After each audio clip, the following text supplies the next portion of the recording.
క్షేత్రజ్ఞ విభాగ యోగము. ఈ అధ్యాయం చదవడం వలన చండాలత్వం నశిస్తుంది, కోరిన ఫలము లభిస్తుంది. గుణత్రయ విభాగ యోగము. ఈ అధ్యాయం చదివితే వ్యభిచార దోషం, స్త్రీ హత్య పాతకం తొలగిపోతాయి. మహాశక్తి అనుగ్రహం లభిస్తుంది. పురుషోత్తమ యోగం. ఈ అధ్యాయాన్ని భోజనం చేసే ముందు పఠించాలి.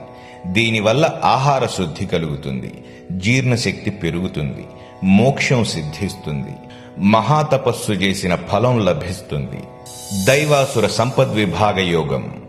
ఈ అధ్యాయం చదివినచో చదివిన వారితో పాటు విన్నవారికి సైతం బల పరాక్రమాలు సిద్ధిస్తాయి. ప్రతి కార్యంలోనూ విజయం లభిస్తుంది. రాజాధిరాజులా వెలిగిపోతారు. శ్రద్ధాత్రయ విభాగ యోగం. తీవ్రమైన దీర్ఘకాలిక వ్యాధులతో బాధపడేవారు ఈ అధ్యాయాన్ని పఠిస్తే మంచిది. సత్వరం ఫలితం